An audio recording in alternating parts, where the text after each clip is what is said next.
Alright, welcome back to part 3 of the beginner's guide. On this part we're going to be talking about the ruins. So over here, if you click on the ruins, you'll see that there's a bunch of different challenges. The heroes challenge, for example, adds up all your heroes' abilities that you've unlocked. As you can see right here, it goes with the fighter attack, fighter defense, HP, attack, defense, etc, etc. Those are the applicable stats for me. Oops. So that when I go into this particular challenge, they're showing that because these are the main characters I'm bringing into a fight, which are these heroes. But when you click on there, it shows you all the stats boost that I'm going into there with it. You might be taking all shooter class, for example, or maybe you're a lucky player who has a bunch of these characters unlocked at a high point and has a troop boost to everybody. Unfortunately, you'll only be able to progress a certain way. Let me rephrase that. You'll only be able to progress so far in this. So the ruins, it's just a work in progress. You're gonna chip it down little by little. So don't feel like you're in a rush about it. Just take the best troops that you can with the highest attack boost.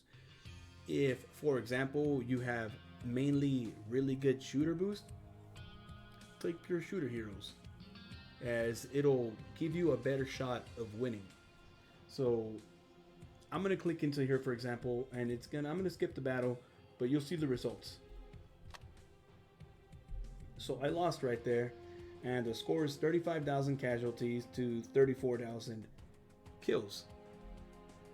Now, if I was to go into that again, and let's say remove this particular hero and add in another all boost hero that's not as strong as him, but still strong,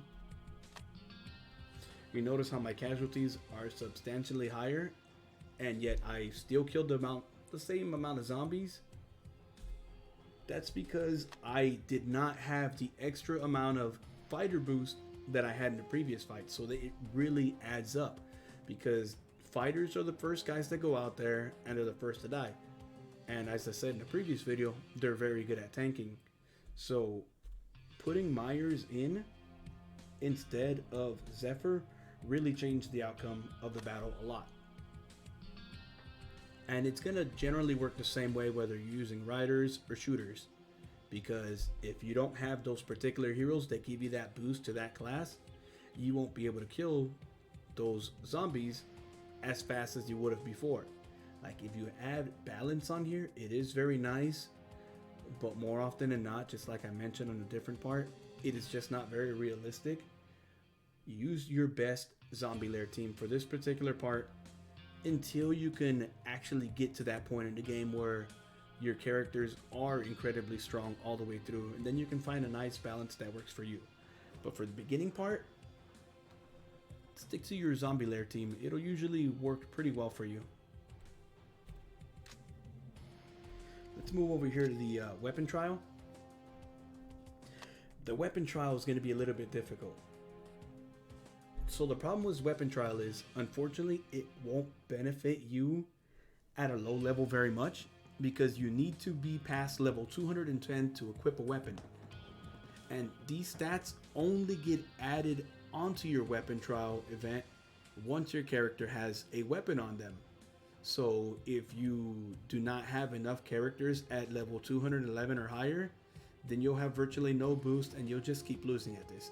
This is one of the events where you're gonna eventually, with time, get better at it, but there's no real way to rush past it and just grind the levels down unless you want to spend real money to actually buy weapons themselves to increase your chances of getting to here. And even then, you'll still need to have your levels at a certain point to even equip them on those particular characters. So for this one, it's going to be a slow grind, so don't worry about it too much. The glory challenge adds up all of your glory damage. So this one's a pretty easy one right here.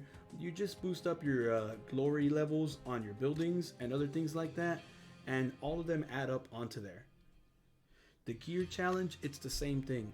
It adds up all your gears boost from shooter, fighter, rider, etc., and it adds them onto here. As you can see, I'm pretty much just a one-trick pony. As I said before, I'm fighter all the way, so my fighter attack is really high, and that's what I rely on. My shooters are pretty decent, but I haven't leveled up my heroes, so their attack boost isn't that high yet. Once I get them past level 131, it should be pretty good, but for the time being, it's not the greatest. It still gets the job done and gets me at a decent level on there. It's the same thing with Nova Challenge. It adds up all your Nova stats.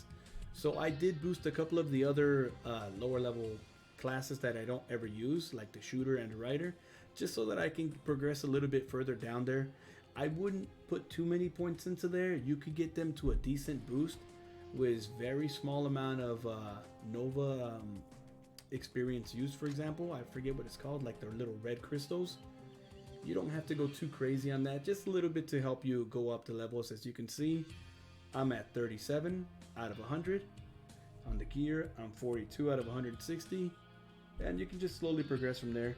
The cube challenge, you probably won't have to worry about that for a long time. You cannot unlock the cube until you're level 25, and then you get the upgrade available inside of the gear factory.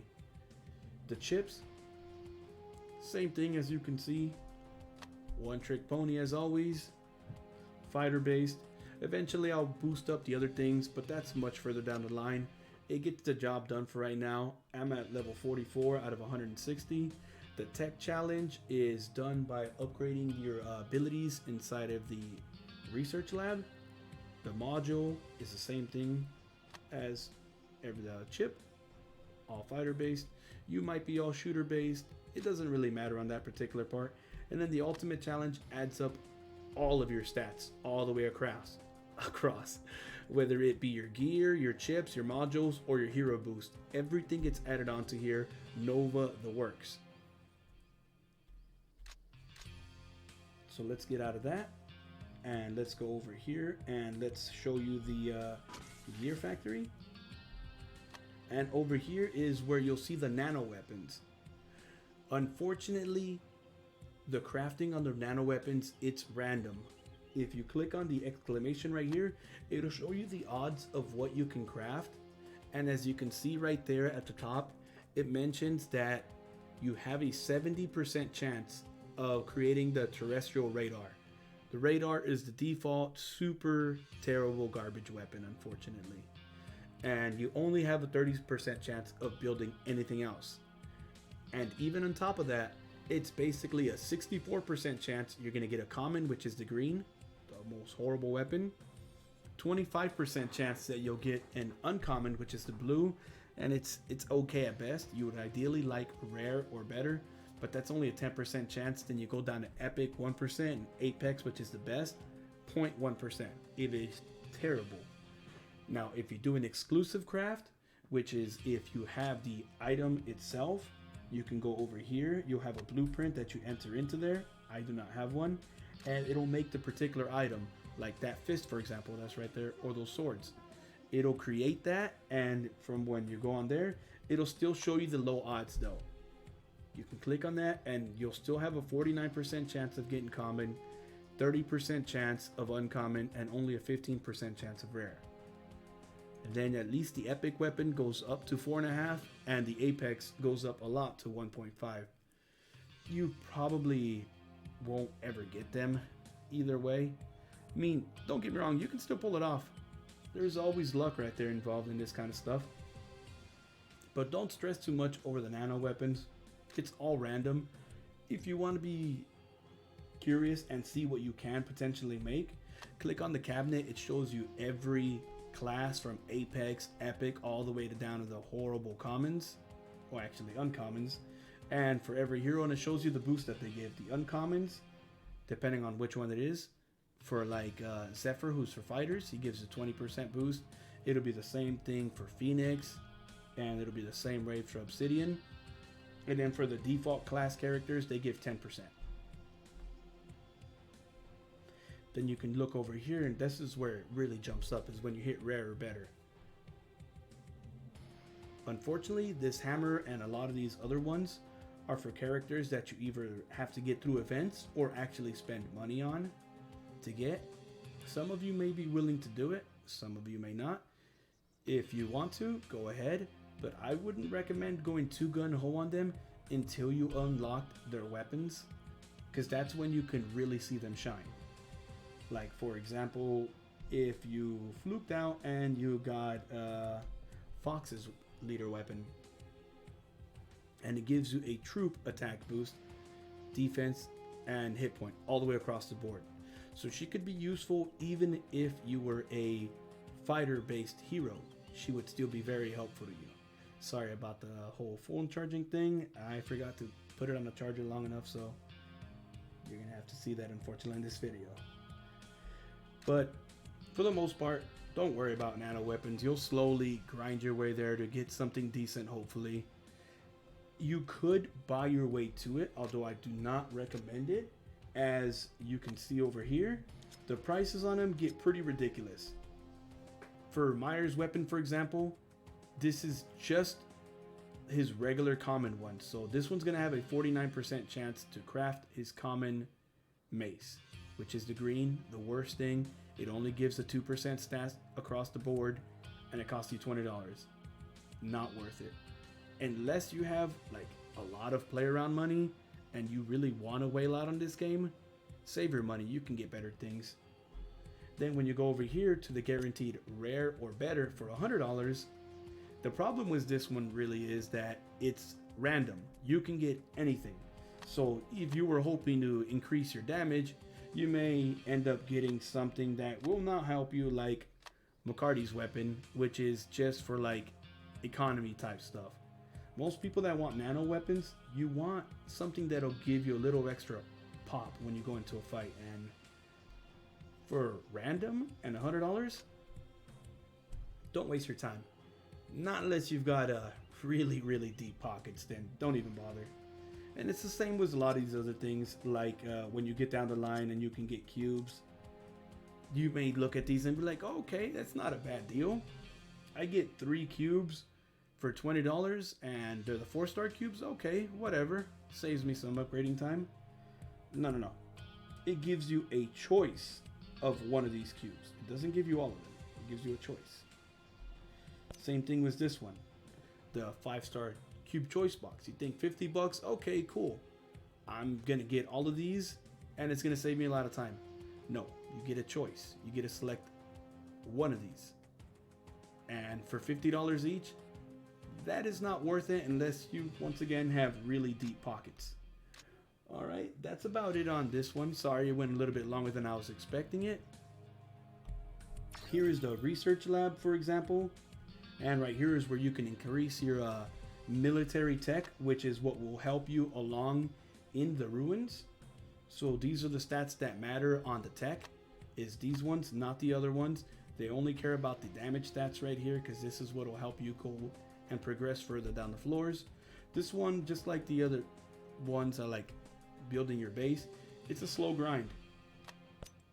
These take a long time, as you can see, 4 days, and it requires a lot of materials. So don't worry too much about these ones. You'll get through there eventually. And one more thing that I forgot to mention in my first part of the video, vehicles, do not take them into battle. Ideally, try to take only your one type that you're strongest in, whether it be all shooters, all fighters.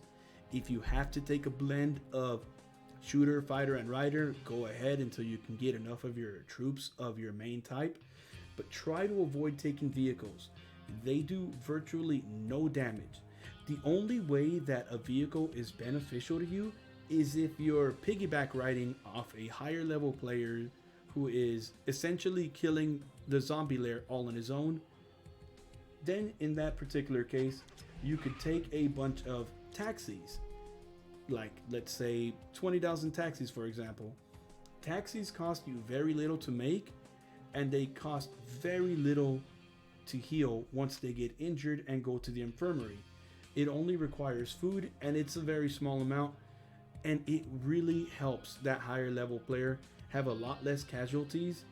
So even though you're piggyback riding off of him, you're still helping him out a lot by sending taxis, because he'll have so many less casualties and it'll save him a lot of resources. Alright, that's about it on this video. Sorry it took longer than I thought. Take care.